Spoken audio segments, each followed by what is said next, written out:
मित्रों, आप सभी को मेरा प्रणाम। मैं रामा तक्षक नीदरलैंड से फिलहाल मैं भारत में आया हुआ हूँ।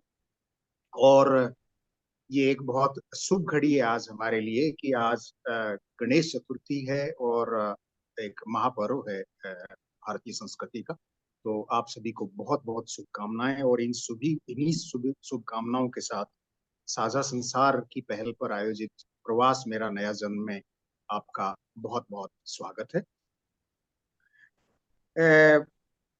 आज हमारे साथ वैशाली रस्तोगी जी इंडोनेशिया से जुड़ी हुई हैं। सुश्री सानवी जी हमारे साथ, सुश्री सानवी काशीनाथ जी हमारे साथ मॉरिशस से जुड़ी हुई हैं।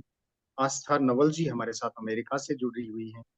और हमारे रूस से प्रगति टिप्निस जी, जो आज के आयोजन की मुख्य वक्ता हैं, वो हमारे साथ जुड़ी हुई हैं। और आज की अध्यक्षता कर रही हैं इस आयोजन की रमा शर्मा जी जापान से। और विश्वास दुबे जी इस आयोजन का संचालन कर रहे हैं। तो मैं सभी मंचस्थ उपस्थित सभी विद्वजनों का स्वागत करता हूं और पुनः पुनः अभिनंदन और अभिवादन करता हूं। इन्हीं शब्दों के साथ मैं बिना समय को गंवाए विश्वास जी से आग्रह करूंगा कि वे मंच को, इस सत्र को आगे बढ़ाएं।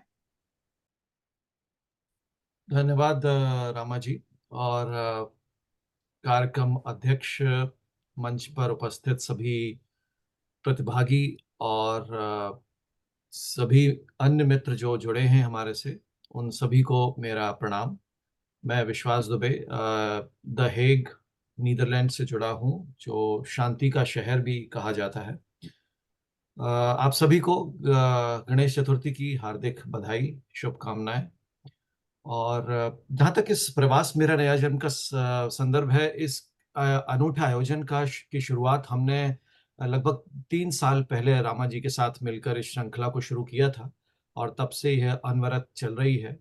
पिछले इन 3 सालों में हमने कई प्रवासी साहित्यकारों को सुना, उनके संस्मरण सुने, लघु कथाएँ सुनी, कविताएँ सुनी और उन सभी में अनेक तरह के प्रवास के अनेक भावों का समावेश है। जैसा कि हम सबको पता है कि हम सब बाहर रह रहे हैं अपने देश से, स्वदेश छोड़कर नए देश में जाना, अ, बस जाना, उस सब में हज़ारों भावों का समावेश है। और हम साहित्य से जुड़े लोग उन्हीं भावों को गद्य और पद्य के माध्यम से उतारना बखूबी जानते हैं। तो बस यही सब कुछ होगा आज भी। कुछ आपकी सुनेंगे, कुछ अपनी सुनाएँगे। तो इसी के साथ हम इस कार्यक्रम का आगाज़ करते हैं और मैं सबसे पहले आमंत्रित करता हूँ इंडोनेशिया से हमारे साथ जुड़ी वैशाली रस्तोगी जी का। और उनको मंच पर बुलाने से पहले उनका संक्षिप्त परिचय देता हूँ कि वैशाली जी मूलतः उत्तर प्रदेश से हैं। वर्तमान में वो जकार्ता इंडोनेशिया से रह रही हैं।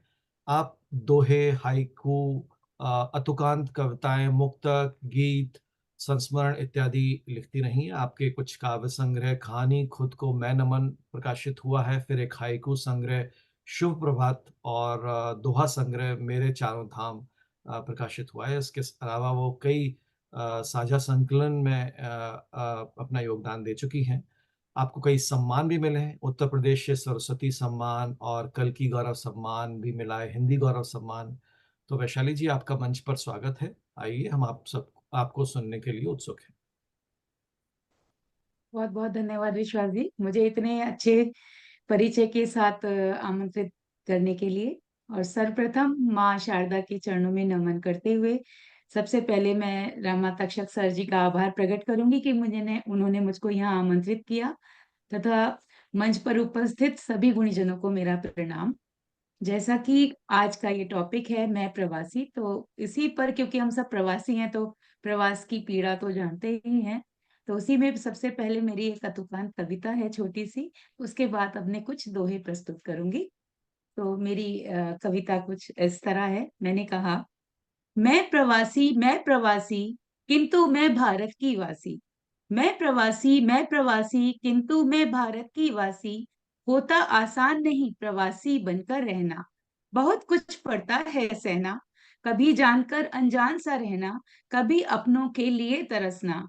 मैं प्रवासी किंतु मैं भारत की वासी, बिन अपनों के खुशी उदासी। जानती हूँ प्रवासियों की वेदना को, तड़पती हैं सांसें अपनों से मिलने को। हर क्षण मन असमंजस में होता है, सबकी खैरियत जानकर ही सोता है। रात में जब कभी घनघनाता है फोन, मेरे मन में बन जाते हैं अनेक त्रिकोण। आशंकाओं से घिर जाता है मन, सुनने से पहले करता है प्रभु मनन। मैं प्रवासी किंतु मैं भारत की वासी। मेरे वतन तुझे क्षण भर भी भूल ना सकूं। तेरा तन मेरा हो कहीं, पर मन तुझ में ही रखूं।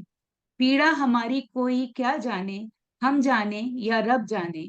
गुजारिश यही है हम वतनों से, प्रवासी जाने पर मेहमान न माने। मैं प्रवासी किंतु मैं भारत की वासी। और इसी तरह की जो मेरा प्रिय छंद है, सभी लिखती हूँ जैसा कि अभी बताया भी था। लेकिन हाइक वो दोहा मेरा बहुत प्रिय छंद है, सबसे प्राचीन छंद दोहा है। तो आपके समक्ष कुछ दोहे रखती हूँ। और गणेश चतुर्थी की हार्दिक शुभकामनाएं देते हुए सबसे पहले गणेश जी के चरणों में अपना एक दोहा अर्पित करती हूँ। मन आनंदित मन मुदित, बप्पा मन के द्वार। मन आनंदित मन मुदित, बप्पा मन के द्वार। करे आरती भाव से, वैशाली बलिहार, वैशाली बलिहार। और अब प्रस्तुत है कुछ प्रवास को लेकर। नदियां झरने झील घर, चंदा सूरज पास। नदियां झरने झील सब, चंदा सूरज पास। देख प्रवासी को हुआ रिश्तों का एहसास, रिश्तों का भास। और देखिए इसी धरातल से एक और दोहा। घने वनों की छाव में, सागर तट के पास। घने वनों की छाव में, सागर तट के पास। देखा था श्री राम ने, सीता संग प्रवास, सीता संग प्रवास। और देखिएगा कुछ देश को लेकर। रोम रोम में है रमा, हर धड़कन में देश। रोम रोम में है रमा, हर धड़कन में देश। साथ तिरंगा है सदा, भले प्रवासी वेश, भले प्रवासी वेश। और मेरे इस काव्य पाठ में मेरा अंतिम दोहा प्रस्तुत करती हूँ। कर्म भूमि प्यारी बहुत, सुंदर प्यारा देश।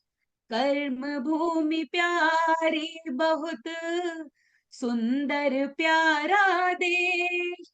गाऊं गीत स्वदेश के, रहूं प्रवासी वेश, रहूं प्रवासी वेश, रहूं प्रवासी वेश। बहुत बहुत धन्यवाद इतने प्यार से सुनने बहुत के लिए सुंदर, आप बहुत सबका। सुंदर। जी बहुत बहुत बहुत अच्छा, धन्यवाद। बहुत बढ़िया जी धन्यवाद। जी। बहुत अच्छा सुनाया वैशाली जी आपने। और जो आपकी शुरू की कविता में जो प्रवास की वेदना पर आपने चर्चा करी, और उसके बाद गणेश स्तुति भी बहुत ही पसंद आई, बहुत ही मजा आ गया। बहुत जी शानदार आगाज हुआ है, उसके लिए बहुत जी बहुत बहुत बहुत धन्यवाद। धन्यवाद। तो अब आगे बढ़ते हैं। और मैं हमारे साथ चूंकि इंडोनेशिया में ही है, तो वहीं के आसपास रहते हुए मॉरिशस से हमारे साथ बहुत ही कम उम्र की, हमारे साथ तो हम सब में सबसे छोटी सानवी काशीनाथ जुड़ी हुई हैं। उनको आमंत्रित करूंगा। और उससे पहले उनका थोड़ा सा परिचय, कि सानवी जी को हिंदी में कविताएं और कहानियां लिखने का प्रयास करती रहती हैं वो। आपको महात्मा गांधी संस्थान के से सृजनात्मक लेखन विभाग द्वारा कई प्रतियोगिताओं में प्रतिभागिता तथा पुरस्कार प्राप्त किए हैं। आपकी कहानियां और कविताएं महात्मा गांधी संस्थान मॉरिशस से प्रकाशित रिमझिम पत्रिका में प्रकाशित हुई हैं। और अब अपने छोटे भाई के साथ मिलकर एक साझा बाल लघु कथा संग्रह भी आपका आ चुका है, और एक बाल कविता संग्रह प्रकाशन का विमोचन 2023 में हुआ था, और अब वो किसी बाल चित्रकथा पर काम कर रही हैं। तो बहुत ही नए तरह का ये फ्लेवर है हमारे साथ आज यहाँ, तो उसे सुनते हैं। तो सान्वी जी आइए और शुरुआत करिए। बहुत बहुत धन्यवाद। इस कार्यक्रम की अध्यक्षता कर रही श्रीमती रामा शर्मा जी, डॉक्टर रामा दर्शक जी और सभी आदरणीय प्रतिभागियों को मेरा कर जो अभिवादन। मैं सान्वी काशीनाथ हूँ। मैं ग्रेड 8 की छात्रा हूँ। हिंदी पढ़ने और लिखने में विशेष रुचि रखती हूँ। आज मैं इस मंच पर एक कविता सुनने जा रही हूँ। कविता का शीर्षक है मैं नदी हूँ। मैं नदी हूँ। मैं हर रोज सागर के तटों की ओर दूर खड़े ऊंचे ऊंचे पहाड़ों से निकलकर धरती की नसें बनकर बहती हूँ। इतिहास की कई कहानियां कहती हूँ। शब्दों को सुनो मेरे, मैं नदी हूँ। मैं नित्य अथक मेहनत करती हूँ। कितने सुदूर प्रांतों को मैं जोड़ती हूँ। प्रवाह मेरे कहीं विस्तार है पाता, कहीं शरीर मेरे एकदम पतला हो जाता। जल बांधती रहती हूँ, मैं नदी हूँ। पानी मेरा सिंचता है खेतों को। मैं जीवन में हरियाली लाती हूँ। देती हूँ मैं पशु पक्षियों को जीवन। मानव सभ्यता को मैं सहलती हूँ। डालती हूँ दुनिया में रंग, मैं नदी हूँ। बांधों में बांधती आई हूँ मैं सदियों से। मेरी छुपी को समझा गया है यहाँ। कभी मजबूरी कभी कमजोरी मेरी, गति और दिशा में विकार को भी मानी है मैंने अपनी किस्मत। मैं नदी हूँ। आज पड़ी हूँ मैं बीमार होकर देखो। धोती हूँ कूड़ा करकट मजबूर होकर। फेंक जाते हैं रोज लोग मेरे प्रवाह में। बन रही हूँ आज मैं बीमारियों को स्रोत। मैं कभी कमजोर पर रहती हूँ, मैं नदी हूँ। देखी है मैंने शोषण से प्रदूषण की यात्रा। देखी है मैंने जल जीवों की धरती हुई मात्रा। आसानियां हो जाती जब मुझ पर अत्याचार।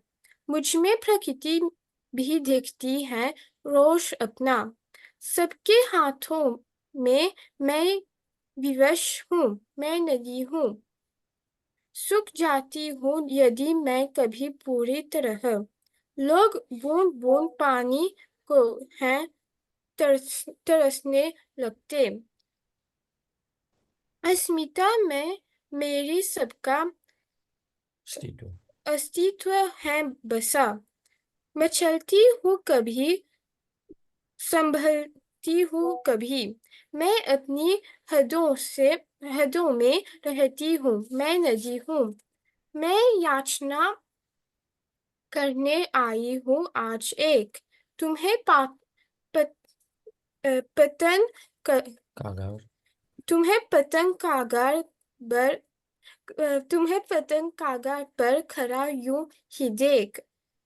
अस्तित्व निर्भर होता है सबका सहयोग पर। रखोगे ख्याल मेरा यदि स्वस्थ रहोगे तुम भी। भूल जाऊंगी मैं पीड़ा अपनी, मैं नदी हूँ।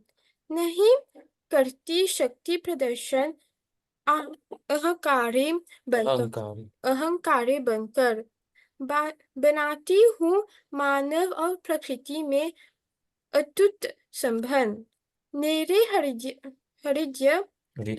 हृदय में भरा है सबके प्रति ममत्व भाव। हर प्राणी को अपनी संतान मानती हूँ। मैं मानवता की जननी हूँ, मैं नदी हूँ। आपके ध्यान के लिए बहुत बहुत धन्यवाद। नमस्कार। बहुत बढ़िया, बहुत सुंदर, बहुत अच्छा बहुत धन्यवाद। सानवी जी, बहुत अच्छा। और मुझे बहुत सुंदर, बहुत सुंदर। बहुत खुशी हुई सानवी जी ये देख के। आपसे थोड़ी सी कम उम्र की मेरी खुद की बेटी है, और जिस तरह से आपने हिंदी के लिए कोशिश करी, उसे सीख रही और एक अच्छी कविता सुनाई, अ, बहुत ही सराहनीय है। मतलब मेरे पास शब्द नहीं है इस समय, भाव विभोर सा हो गया हूँ मैं। बहुत अच्छा लगा मुझे सुन के आपको। धन्यवाद। God bless you. धन्यवाद। तो अभी आगे बढ़ते हैं। सानवी जी के इस शानदार काव्य प्रयास के बाद हम आगे बढ़ते हैं, और अब हम अमेरिका का रुख करते हैं, जहाँ से हमारे साथ डॉक्टर आस्था नवल जी जुड़ी हुई हैं। और इससे पहले कि मैं उन्हें मंच पर बुलाऊं, थोड़ा सा परिचय उनका देता हूं। आस्था नवल जी का जन्म दिल्ली के साहित्यिक परिवार में हुआ। डॉक्टर हरीश नवल और डॉक्टर स्नेह सुधा जी के परिवार में जन्म लेने के कारण आपका साहित्य से शुरू से ही लगाव रहा। आपने अपनी प्रथम पुस्तक आस्था की डायरी 19 वर्ष की उम्र में ही लिखी, और उसका लोकार्पण बल्गेरिया सोफिया में हुआ, के विश्वविद्यालय में हुआ था। आपकी दूसरी पुस्तक लड़की आज भी, प्रथम काव्य संकलन का लोकार्पण कमलेश्वर जी के कर कमलों द्वारा 2006 में दिल्ली में हुआ।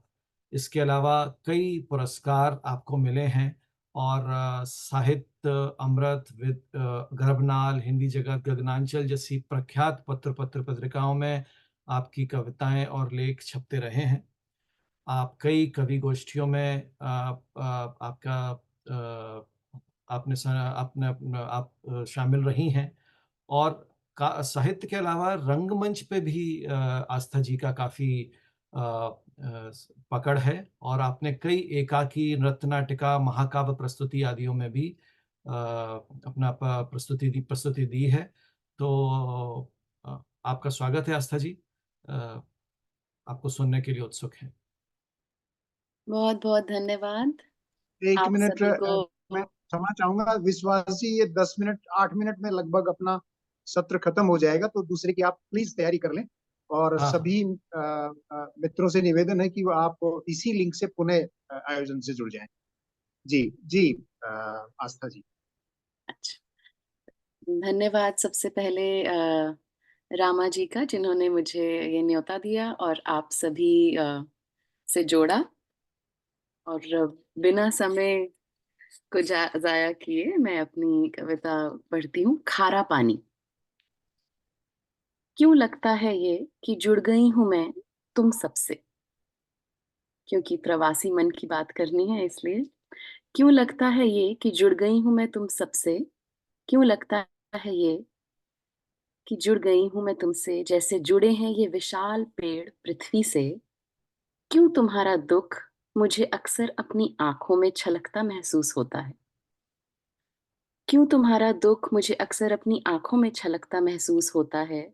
लगता है कि जान गई हूं समंदर का पानी खारा क्यों होता है। जान गई हूं कि हम सब उलझे हैं अपनी परेशानियों में, बिल्कुल मेरे घर के बाहर लगी उलझी लटकती जंगली बेल की तरह, जिसे देखने की आदत हो गई है इतनी कि काटते नहीं बनती। जुड़ गई हूं मैं उन सब से, उन सभी माँओं से, बहनों से, बच्चों से, हर प्रवासी से, जब से उखड़ गई हूं अपनी मिट्टी से। जुड़ गई हूं मैं उन सब से, सभी माँओं से, बहनों से, बच्चों से, हर प्रवासी से, जब से उखड़ गई हूं मैं अपनी मिट्टी से। जान गई हूं समंदर का पानी जो दूर करता है हमें अपनों से, उसका स्वाद आंसू जैसा क्यों होता है? बहुत जान गई हूँ कि समंदर का पानी जो दूर करता है हमें अपनों से, उसका स्वाद आंसू जैसा क्यों होता है? जुड़ गई हूँ मैं तुम सबसे, जब से उखड़ गई हूँ अपनी मिट्टी से, जब से उखड़ गई हूँ अपनी मिट्टी से। ये आप सभी के लिए थी बहुत अच्छा। कविता, बहुत सुंदर, जिसे आप भली बहुत भांति सुंदर आस्था जानते जी। हैं। बहुत बहुत बहुत सुंदर, बहुत बहुत बढ़िया, सुंदर, बहुत बहुत बढ़िया। सुंदर धन्यवाद। था। वैसे तो रामा जी ने कहा था कि एक ही कविता पढ़ें, पर मेरी छोटी सी कविताएं होती हैं, तो एक मेरी मनपसंद प्रवासी मन की कविता है, ठेले जी पर यादें। स्वागत है। छोटे बड़े ठेले पे बिकते झुमके खरीदने का बहुत शौक था मुझे, बिल्कुल वैसे ही जैसे किराने की दुकान पर मिलने वाले लोगों से बतियाने का। विदेश में ना तो ठेले लगते हैं और ना ही किराने की दुकानें मिलती हैं। झुमकियों की पिटारी खोलती हूँ तो दिखाई देते हैं कई अकेले झुमके, जिनके जोड़ीदार गिर गए कभी शॉल में फंसकर या उड़ गए तेज हवा के साथ। बताती हैं सखियां कि रेडी पर या ठेले पर बिकने वाले झुमकों में पेच नहीं मिलता, इसलिए लेने चाहिए बड़ी दुकान से, या पूछती हैं मुझसे क्यों संभाले हैं बिन जोड़ी के ये झुमके। मुस्कुरा देती हूँ बस, कह नहीं पाती कुछ भी, क्योंकि मैंने तो संभाल रखी हैं कई बिन पेच की आवारा सी यादें, कई बिन जोड़ीदार के अकेले से सपने, और कई किराने की दुकान पर बने बेनाम से रिश्ते। जब इतना कुछ संभाला है तो कैसे फेंक दूं ये अधूरे अकेले से झुमके। बहुत बहुत धन्यवाद। बहुत खूबसूरत, बहुत बहुत बहुत खूबसूरत। बहुत बहुत सुंदर, बहुत सही कहा आस्था जी, बहुत सुंदर। वाकई मन भागता है उन जगह पर। हम प्रवासियों के लिए छोटी छोटी सी यादें ही होती हैं जिनको हम बहुत संजोए रखते हैं। नहीं, बिल्कुल सुधा दीदी की बहुत भी सुंदर। कविताएं बहुत छोटी और बहुत गहरी होती हैं, बिल्कुल वैसी। धन्यवाद। बहुत बहुत धन्यवाद। बहुत सुंदर प्रस्तुति आस्था जी। खारा पानी और झुमके दोनों से ही आपने सभी का मन जीत लिया है। अब हम रुख करते हैं मॉस्को रूस की तरफ, और आमंत्रित करूंगा प्रगति टिप्निस जी को। और उससे पहले उनका छोटा सा परिचय, मुझे ये बोलना पड़ता है छोटा सा परिचय, बिकॉज सबका इतना शानदार परिचय है और काफी विस्तृत है, तो उसको कंसाइज करने के लिए कुछ चीजें छूट भी रही होंगी शायद, तो माफ करिएगा अगर ऐसा हो, तो कुछ मेन चीजें अगर छूट रही हैं तो। जहाँ प्रगति जी पिछले 10 सालों से रूस और अंग्रेजी भाषाओं से हिंदी में अनुवाद कर रही हैं। इन्होंने हिंदी से रूसी भाषा और रूसी भाषा से हिंदी में अनुवाद किया है। रेडियो रूस में बतौर अनुवादक और उद्घोषक आप काम कर चुकी हैं, और इनके द्वारा अनुदित नरेश सक्सेना की कविताओं की पुस्तक एक वृक्ष भी बचा रहे और तेजिंदर सिंह जी की लूथरा की कविताओं की पुस्तक भी प्रकाशित हो चुकी है। आप मॉस्को विश्वविद्यालय के एशिया और अफ्रीका संस्थान में हिंदी विभाग के साथ सक्रिय रूप से सहयोग करती रहती हैं, और मॉस्को की सबसे पुरानी भारतीय संस्था हिंदुस्तानी समाज की महासचिव हैं। तो प्रगति जी, आपका स्वागत है, और आपको सुनने के लिए आतुर हैं। बहुत बहुत धन्यवाद आपका सुंदर परिचय के लिए, और इस मंच के लिए बहुत सुंदर कविताएं सुनी। और आस्था जी की इतनी सुंदर कविताओं के बाद मैं अपनी बात गद्य में रखूंगी। तो मेरा शीर्षक है, जिंदगी है उड़ान एक, पड़ाव अनेक। जन्म लेते ही इंसान जीवन का ककहरा सीखने में लग जाता है। चलना बोलना सीखता है, बोध क्षमता उसमें आती है, और फिर शुरू होती है अपने सामर्थ्य के अनुसार समाज की बारीकियों को समझने बूझने की प्रक्रिया, जो आजीवन चलती रहती है। आमतौर पर जीवन के कुछ चरण होते हैं, जैसे बचपन, जवानी, वयस्कता और बुढ़ापा। हर चरण के अपने कुछ दायित्व होते हैं, कर्तव्य होते हैं।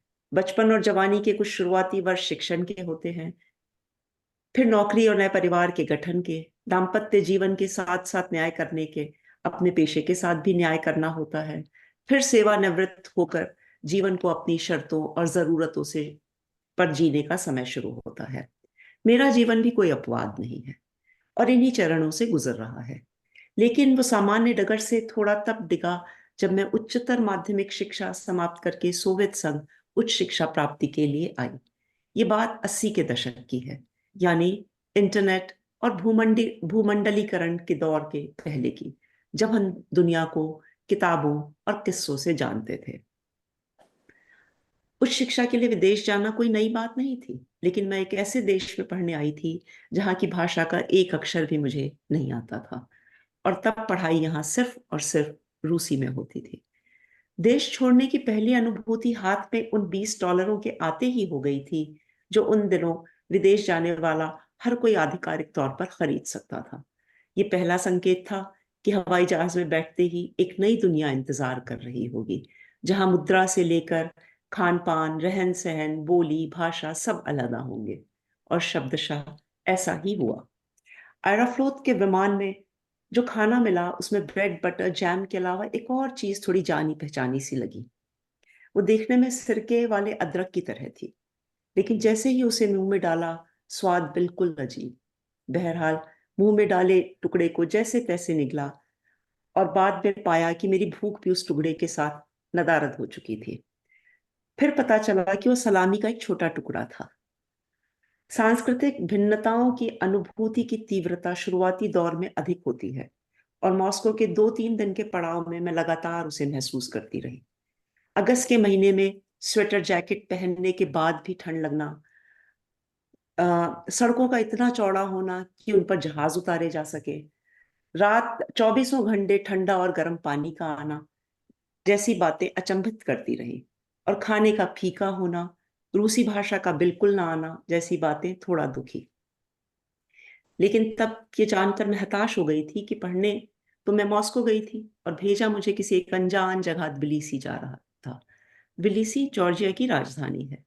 मॉस्को से ट्बिलिसी तक का रेल का सफर लगभग 2 दिन का है, जो ट्रेन पर चढ़ते समय पहाड़ सा भारी लग रहा था।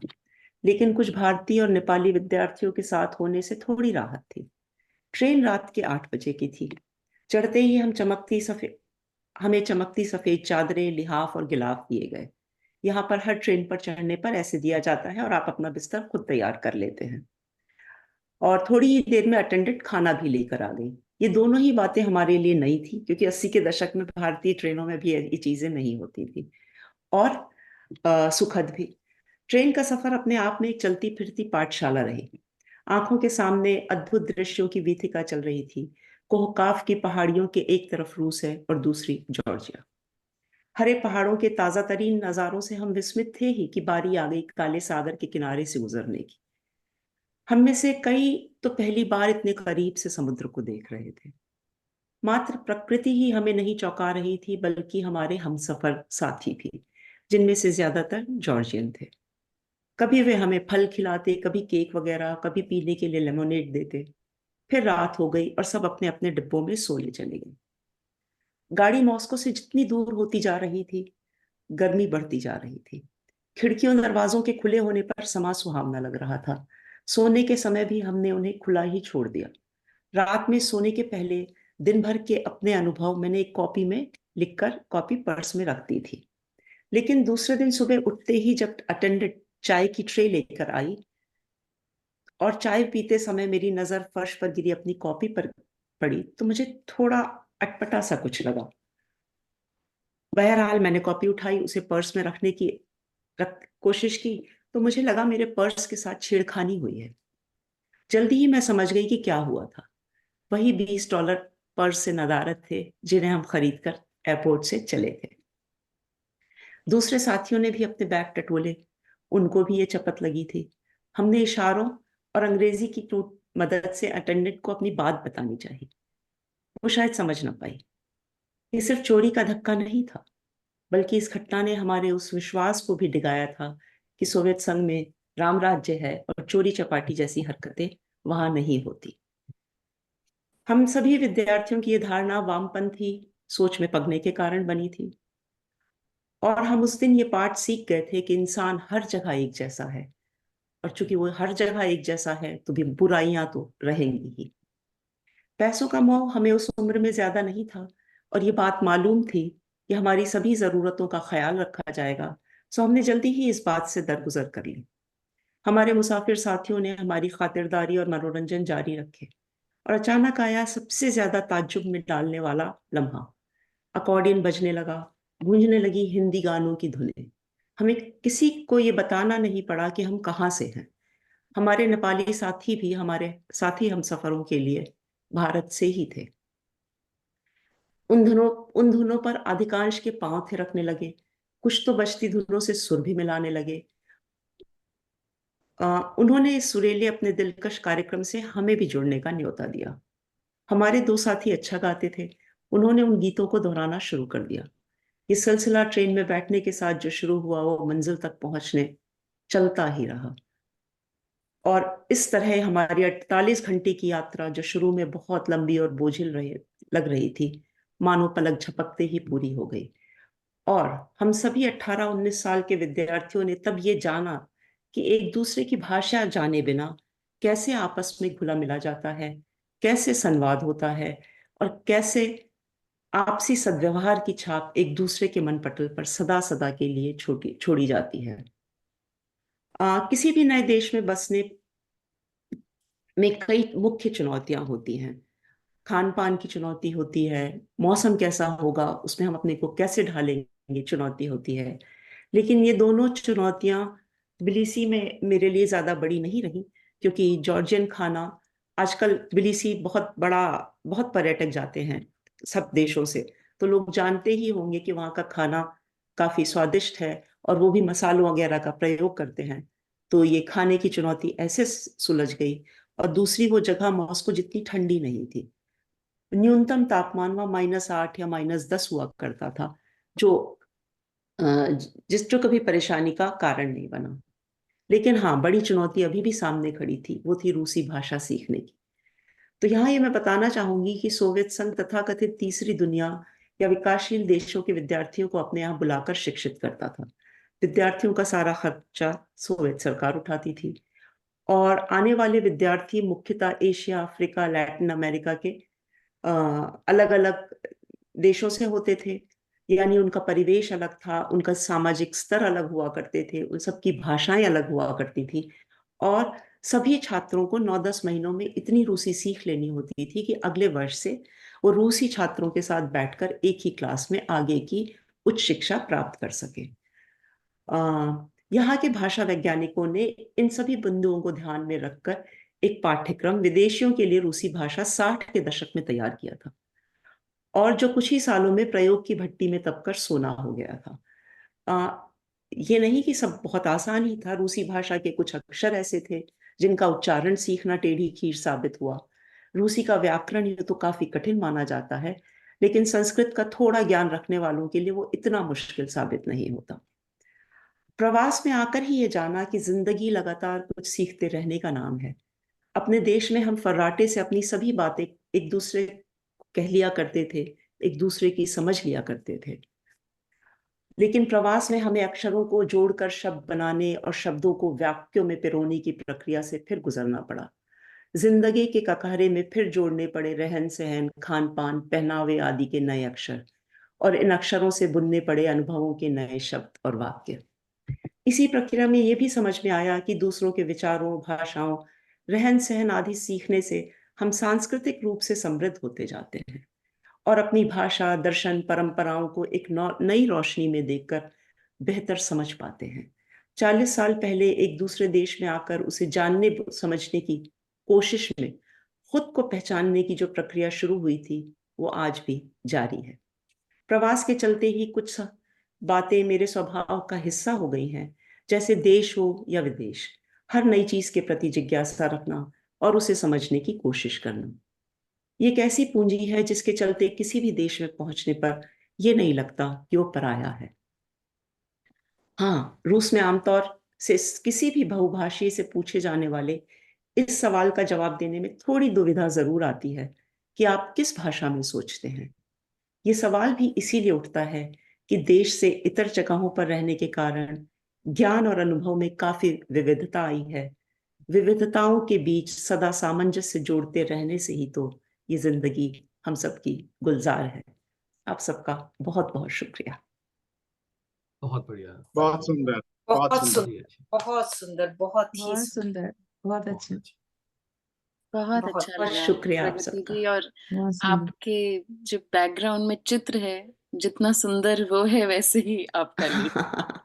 बहुत शुक्रिया। और चित्र भी आपने मेरा ही इतनी बनाया हुआ है अच्छी वैसे, तरीके भारती से जी। ओह वाह, ये तो क्या बात है, क्या बात है बहुत प्रगति जी। बहुत बड़ी बात वो बहुत तो आपको और भी ताजा करने चाहिए ऐसे चित्र। हैं बहुत सारे दरवाजों के पीछे पड़े रहते हैं, लगाने की जगह अरे साहब, उनको नहीं। उनको बाहर निकालिए, वो विरासत है।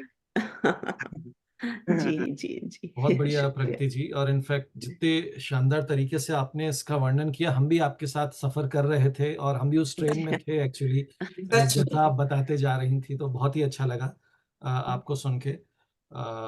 और बहुत धन्यवाद। प्रगति जी के शानदार संस्मरण साझा करने के, और उन्होंने इतनी जो ज्ञानवर्धक जानकारी दी, उसके बाद हम रमा जी की तरफ मुखातिब होते हैं। बट जो हमारी कार्यक्रम अध्यक्ष हैं आज की, पर वहाँ जाने से पहले मैं चूंकि संचालन भी कर रहा हूँ, तो मैं उसका फायदा उठाता हूँ और अपनी एक रचना सुनाने के बाद फिर मैं रमा जी की तरफ बढ़ूंगा। तो वो रचना प्रवास के ऊपर ही है। क्या बात है, बहुत बढ़िया विश्वास जी, बहुत स्वागत। सुंदर। प्लीज। जी। तो हर प्रवास के पीछे एक आस है, कुछ पाने की, जमाने को दिखाने की, अपना संजोए रखकर नया कुछ अपनाने की। हर प्रवास के पीछे कुछ अधूरा है, सब कुछ मिलकर भी नहीं हुआ पूरा है। दर्द अपनों से दूरी का, पांव जमाने की मजबूरी का, अकेले में रोने का, और सब होकर भी खोने का।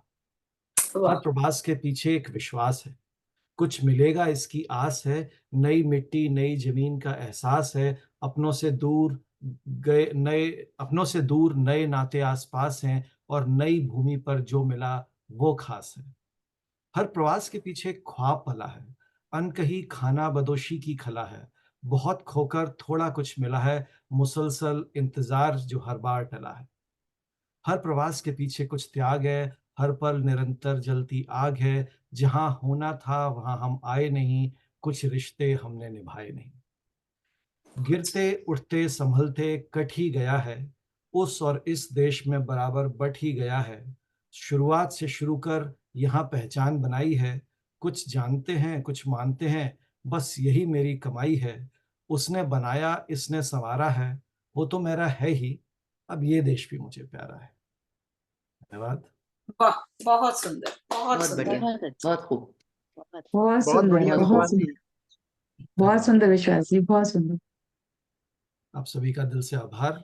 और आगे बढ़ते हैं, और अब मैं कार्यक्रम अध्यक्ष रमा शर्मा जी को मंच पर आमंत्रित करूंगा, पर उसके पहले उनका संक्षिप्त परिचय, हालांकि संक्षिप्त वर्ड यहाँ भी फिट नहीं बैठ रहा है रमा जी, क्योंकि आपका परिचय इतना विस्तृत है और इतना प्रभावशाली है, पर मैं कोशिश करूंगा कि कम।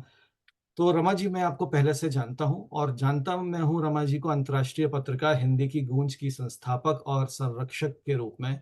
मेरी भी रचनाएं आपने प्रकाशित करी हैं, और इसके अलावा मेरे लिए ये जानकारी थी कि आप इसी तरह सिमिलरली पंजाबी दी गूंज अंतर्राष्ट्रीय मैगजीन भी संस्थापक और संरक्षक हैं। आप उसकी, आपके मतलब बहुत बहुत बधाई और शुभकामनाएं आपको उसके लिए।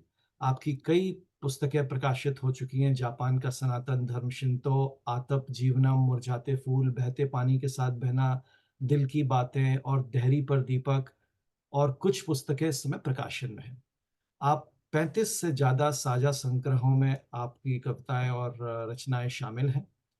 आपको कई सम्मान भी प्राप्त हैं, जिसमें भारतीय बर्मिंघम में सम्मानित हुई हैं आप, लंदन में हुई हैं, बैंकॉक थाईलैंड में थाई भारत गौरव सम्मान मिला है, दोहा कतार में भी हुई हैं, रविन्द्रनाथ टैगोर विश्वविद्यालय से सम्मानित हुई हैं, modern college of professional study, इत्यादि इत्यादि। सूची बड़ी है। मैं रमा जी को आमंत्रित करता हूँ। रमा जी, हम आपको सुने और आपका अध्यक्षीय वक्तव्य और आपकी रचनाएं। स्वागत। जी, बहुत बहुत आभार विश्वास जी आपका, रमा जी आपका। आप सबको मिल के देख के आज मतलब मुझे कार्यक्रम से ज्यादा आप सबके चेहरे देख के, आपको सुन के इतनी खुशी हो रही है कि मुझे मतलब लगता है मैं कुछ ना कहूँ, बस सुनती रहूं। लेकिन अभी रमा जी को सुनना बाकी है, तो क्या आप मेरे बाद बोलेंगे या अभी बोलेंगे? असल म्यूट है। में आप कहेंगी तो मैं एक छोटी सी रचना सुना देता हूँ, क्योंकि अब आदेश आपका है, आप मंच की अध्यक्षा हैं आप, तो मैं एक छोटी सी रचना आपको सुनाता हूँ। स्वागत। और स्वागत है सर। इस रचना का जो शीर्षक है वो है एक दिव्य कॉमेडी। वाह। है पढ़ता दिखाई वह जो अदृश्य सा, पर है दिखता हर रोज। है पढ़ता दिखाई वह है जो अदृश्य सा, पर है दिखता हर रोज। ना चीज सी हवा में हिलती, टहनी से गुथा है जन्मा।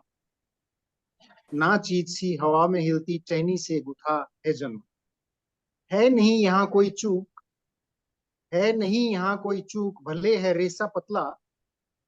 है नहीं यहाँ कोई चूक, भले है रेसा पतला। पतलापन है कतई यहाँ महत्वपूर्ण नहीं। है बुनी जिसने भी इस संरचना की सोच, है बुनी जिसने भी इस संरचना की सोच, है वह जागरण की उच्चतम आत्मा। हैं जानते आप, ये एक प्रश्न है, हैं जानते आप, निहार फूल को प्रश्न एक उपजा। निहार फूल को प्रश्न एक उपजा, थे कहाँ तुम जन्म से पूर्व, थे कहाँ तुम जन्म से पूर्व। उत्तर में झट से मन ने कहा, मैं रेसे की बुनावट में एक कड़ी सा बना तना खड़ा था। मैं रेसे की बुनावट में एक कड़ी सा बना तना खड़ा था। देखना फूल को, तोड़ना नहीं केवल छूना, उसमें छुपे संकेतों को है। देखना फूल को, तोड़ना नहीं केवल छूना, उसमें छुपे संकेतों को है। देवत्व सा मजाक लिए पतले रेसों की भूल भुलैया। है देवत्व सा मजाक लिए पतले रेसों की भूल भुलैया। एक संपूर्ण संसार शायद रूप में लघु है, यह समझ शांत और खामोशी की। एक संपूर्ण संसार शायद रूप में लघु है, यह समझ शांत और खामोशी की। हो एकाग्र निहार, हो एकाग्र निहार, फूल ने है समझ का पर्दा उठाया। हो एकाग्र निहार, फूल ने है समझ का पर्दा उठाया। देख उठा आंखों पर तहों में पड़ा पर्दा, देख उठा आंखों पर तहों में पड़ा पर्दा। होना इस गुलाब की पंखुड़ी के साथ एक एकाकार ही है परमात्मा। मुझे मुझे रहे दिखता पुष्प, मुझे रहे दिखता पुष्प, परमात्मा चाहे न दिखे, है यही मेरे लिए एक दिव्य कॉमेडी। बहुत बहुत आभार आपका। वाह, बहुत सुंदर, बहुत बहुत बढ़िया, सुंदर, बहुत बहुत अच्छा सुंदर, लगा। बहुत सुंदर। बहुत ही सुंदर, मतलब अद्भुत कविता, जी इतने जी, गहरे अब भाव। हमें आप सभी को असल में आपकी प्रतीक्षा है आपको सुनने की। प्लीज रमा जी। मैं पहले सबका थोड़ा सा बता दूं, उसके बाद अपनी जितना समय होगा उस हिसाब से बोलूंगी अपनी रचना। वैशाली जी ने जो कविता सुनाई, सच में वेदना उसमें बहुत थी, क्योंकि प्रवासी जो है, जो प्रवासियों की होती है वो वेदना सिर्फ वो ही जानते हैं। कहते हैं ना, घायल की गत घायल जाने। तो ये बहुत ही अच्छा है ये। और उनके जो दोहे छंद थे बहुत ही लाजवाब। गणेश चतुर्थी पे उन्होंने आज के दिन को सार्थक किया। बहुत ही सुंदर रहा वैशाली जी का। और सानवी बहुत बहुत काशीनाथ, ज्यादा। इनको अभी मैं मॉरिशस में भी मिल के आई हूँ। और जो मेरी बुक है जिसको golden book of world record में चुना गया है, ये प्रवासी हिंदी गूंज उठी, जिसमें 145 प्रवासी भारतीयों की रचनाएं ली हैं। उसमें सानवी जी की कविता और कुमारी सानवी की कविता और इनके पापा काशीनाथ जी की कविता भी है। आप सबकी रचनाएं भी हैं उसमें। मैं आप सबको, सबके अमेज़न पे वैसे वो बुक अवेलेबल होगी, आप ले सकते हैं। और जिसको ना मिले मैं उसका स्क्रीनशॉट भी भेज दूंगी आपको। तो सानवी जी की मैं नदी हूँ कविता, बहुत ही सुंदर रचना। नदी के पूरे भाव दर्शाए इस बच्ची ने, कि नदी क्या कहती है, क्या उसकी सोच है। उसके बाद पर्यावरण को भी उसमें शामिल किया, कि नदी में आजकल कितनी गंदगी हो रही है। इस छोटे से बच्चे की कविता में बहुत ही संदेश था, बहुत ही गहरा संदेश था, जो मतलब हर एक को सुनना और समझना चाहिए। जो हम सब देते हैं हर जगह, जब भी हमारा कार्यक्रम होता है हम सब बोलते हैं, लेकिन इस बच्चे की कविता ने वो सारे भाव दिए, पूरा संदेश दिया। और आस्था जी का क्या कहूं, वैसे तो ये बेटी है जी, लेकिन इनके कहते हैं उम्र के साथ नहीं ओहदे के साथ होता है। तो बिल्कुल बेटे, आपकी कविताएं जो है सुधा दीदी पे है, इतनी गहरी, खारा पानी, समुद्र खारा क्यों है उसको आंसुओं से मिला दिया आपने। बहुत ही लाजवाब सोच है आपकी, उसके लिए मतलब कमेंट करना भी वो रहता है। और फिर आपकी झुमके की पिटारी, रेडी, जो आपके दिल में, दिमाग में वहां रहते हुए, जैसे हम सबको भी याद आता है, आपने वो कितने प्यार से बताए हैं कि वो बेनाम से रिश्ते हैं जो बिना पेच के आपने संभाल रखे हैं। बहुत सुंदर बोला आपने, बहुत बहुत बहुत ही सुंदर, धन्यवाद। बहुत भावपूर्ण। और प्रगति जी की तो क्या कहें, प्रगति जी तो हम सबको खींच के ले गई उसी ट्रेन में जहां इनके तो $20 गए, और मैं उस टाइम सोच रही हूँ उस टाइम $20 का क्या रेट होता होगा। क्योंकि जब मैं आई थी 40 साल पहले, मुझे याद है, तब $1 का शायद इंडिया में 20 रुपए रेट था। 35 साल पहले की बात है ये, 35 साल लगभग पहले। ऐसा ही था तभी भी, तब इतना हाँ, फ्लक्चुएट नहीं है जी। तो आपने इतना मतलब रोचक वर्णन किया, दिल कह रहा था कि आपकी यात्रा सुनते जाए। बहुत ही अच्छा आपका वर्णन था कि जिंदगी है उड़ान एक पड़ाव एक, बहुत ही सुंदर वर्णन था। जीवन के चरण आपने बताए, फिर उसमें आप कैसे गई, कैसे आपने कहा, पूरा आपका वर्णन था। और विश्वास दुबे जी की तो कविता में विश्वास तो होना ही है। वह विश्वास में से विश्वास कहाँ जाएगा।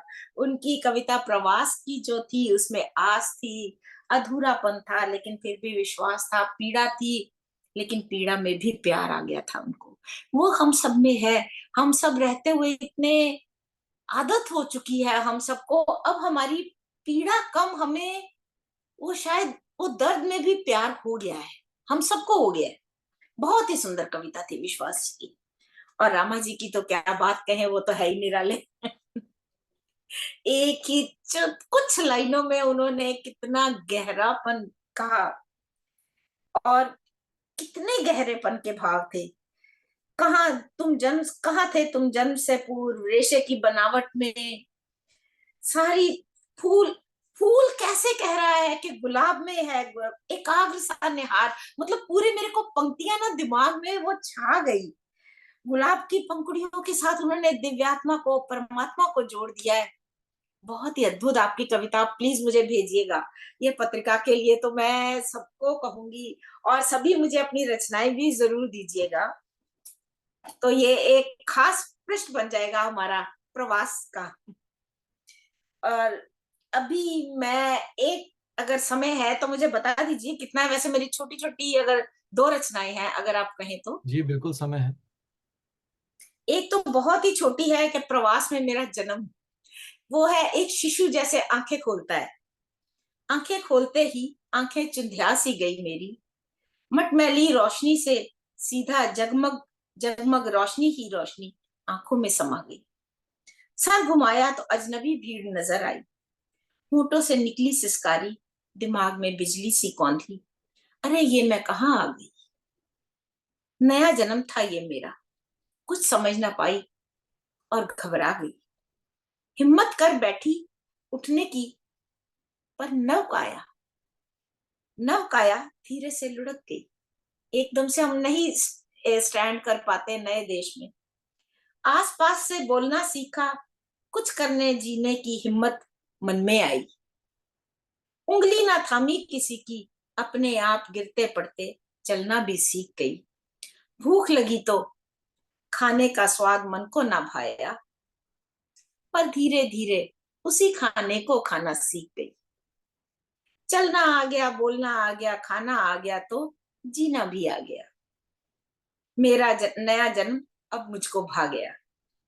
अब मैं अनजानी भाषा बोलने लगी, संगी साथियों संग बैठ बतियाने लगी। लो जी, अब मैं भी कुछ सयानी सी होने लगी। वाह। सयानी सी, सयानी हुई तो काम करना, पैसे कमाना, सब कुछ आ गया। मेरा नया जन्म मुझको भा गया। और अगर समय हो तो एक छोटी सी रचना और बोल दूं। बहुत दूर रहता हूँ, हरदम मुस्काया करता हूँ, बूझो तो जरा कौन हूं मैं तो प्रवासी हूँ, मैं अपनी ही छाया हूँ। ना किसी से बैर कोई, ना किसी से गिला कोई, सबसे हिल मिलकर सबके गले मिल जाया करता हूँ, बूझो तो जरा कौन हूं मैं हूँ प्रवासी, मैं अपनी ही छाया हूँ। एक वतन है प्यारा सा जहां मेरे अपने रहते हैं, दिन रात मेरा सोचते हैं, मैं भी उनके लिए मर मिट जाया करता हूँ। बहुत कमाया मैंने पर हक न जताया कभी कोई, जिसने जो मांगा वो लाकर दे दिया, उन्हें खुश देख मैं भी खुश हो जाया करता हूँ, बूझो तो जरा कौन हूं मैं। एक दिन सोचा हो आऊं, देख आऊं जरा अपना घर, पर मुझे देखकर जब हुए सब उदास, तो उनका मन मैं समझ गया, अपना दर्द छुपाकर मैं वापस काम पर आ गया। किसी से ना बोला कुछ, बस खुद को काम में झोंक दिया, जब जब आया उनका खत कि भैया कब आओगे। उनका ये प्यार देख मैं तकिए में मुंह छुपाया करता हूँ, मैं सारी सारी रात रोया करता हूँ, बूझो तो जरा कौन हूं मैं प्रवासी हूँ। बढ़िया। बच्चे भी खुश, घर वाले भी खुश, उन्हें खुश देख मैं भी खुश हो जाया करता हूँ, बस टॉफी चॉकलेट गिफ्ट में पैसा उड़ा दिया करता हूँ। अपनों के लिए अपनों के लिए घर कपड़े और एसी सब खरीद कर लाता हूँ, अपनी पुरानी जैकेट पहन आंसू सदा सबसे छुपाता हूँ। यही जीना है अब, यही जीना है अब, है मरना यहीं पे, सोच लिया अब मन में, हर गम उदासी को दबा दिया, ना अपने लिए सोचा कभी, बस अपनों के लिए अपने को मिटा दिया। ना दर्द रहा ना खुशी कोई, जीवन का सार समझ में आया है, मैं प्रवासी हूँ, बस प्रवासी हूँ, कहीं का नहीं वासी हूँ। ना मेरा कोई साथी है, जो है उसी में खुश रहना है, इस जीवन तत्व को जान लिया, हंसते हंसते आया था यहाँ, हंसते हंसते छोड़ जाऊंगा जहां, बूझो तो जरा कौन हूं मैं प्रवासी हूँ, मैं अपनी ही छाया। बहुत अच्छा, बहुत सुंदर। बहुत सुंदर रमा जी, बहुत सुंदर, बहुत बहुत ही सुंदर रमा सुंदर जी। भाव, बहुत सुंदर बहुत कविता। बहुत सुंदर। मैं इजाजत चाहूंगी। जी हाँ, मुझे भी निकलना होगा, तो अब हो ही गया ना अपना कार्यक्रम हाँ जी, शायद। बस अब रामा जी से मैं थोड़ा जी निवेदन जी करूंगा, एक जी, बार हाँ, उतना धन्यवाद तो सुनना है जी। प्रस्ताव, दो शब्द कहें रामा जी जी आप। जी विश्वास जी, बहुत बहुत धन्यवाद। सबसे पहले तो मैं विश्वास जी को धन्यवाद देना चाहूंगा, उन्होंने बहुत ही सुंदर संचालन किया। और सभी वक्ताओं के लिए अध्यक्ष महोदया ने बहुत सारी बातें बताई और बहुत सुंदर उन्होंने अपनी रचनाएं भी सुनाई। रमा जी एक बहुत ही प्रसन्नचित्त व्यक्तित्व की धनी है, और मुझे ये पहली बार पता लगा कि आपने 145 प्रवासियों की रचनाओं का जो संकलन बनाया, उसके लिए आपको बहुत बहुत बधाई। साथ ही साथ मैं अब वैशाली जी रस्तोगी को बहुत बहुत बधाई देना चाहूंगा, बहुत बहुत धन्यवाद देना चाहूंगा उनकी बहुत सुंदर और प्रवास की वेदना की से परिपूर्ण रचना के लिए।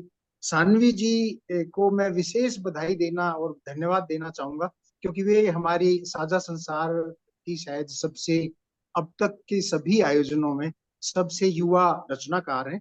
और हमारा प्रयास भी यही है कि जो नई पीढ़ी है वो खड़ी हो, और नई पीढ़ी के जो रचनाकार हैं वो सामने आए, उनको मंच मिले। तो बहुत बहुत बधाइयां आपकी। मैं नदी हूँ, बहुत ही मार्मिक कविता आपने सुनाई। और आगे भी मैं आपसे धन्यवाद ये सर। निवेदन करूंगा कि दूसरे भी नए रचनाकारों को, युवा रचनाकारों को आप आयोजन से जोड़ें। और अब मैं आता हूँ, आस्था नवल जी ने खारा पानी, बहुत सुंदर कविता की आस्था जी आपकी, कि जुड़ गई हूँ मैं तुमसे, और जैसे जुड़े हैं पेड़ धरती से। बहुत आ, आ, जमीन की बात कही आपने मानवता के लिए। और प्रगति जी ने जो रूस की यात्रा का, अपनी रेल की यात्रा का जो वर्णन किया, वो बहुत मार्मिक था। उन्होंने हमें प्राकृतिक वर्णन के साथ साथ रूसी व्यवस्था, रूसी मौसम और जीवन का जो सुंदर रेखांकन किया, इसके लिए बहुत बहुत धन्यवाद प्रगति जी।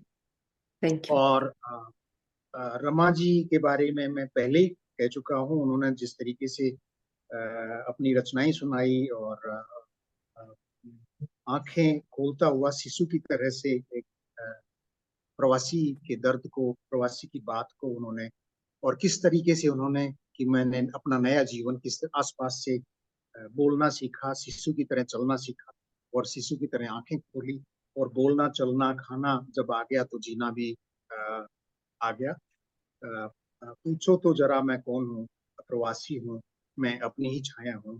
मैं आप सभी का बहुत बहुत अभिनंदन करता हूँ, बहुत बहुत धन्यवाद देता हूँ और इसी के साथ हम इस आयोजन से विदा लेते हैं। हम फिर जुड़ेंगे नए लोगों के साथ। आप इस सहयोगी बने रहिए इस प्रवास मेरा नया जन्म आयोजन को आगे बढ़ाने के लिए। आप सभी का बहुत बहुत आभार, धन्यवाद।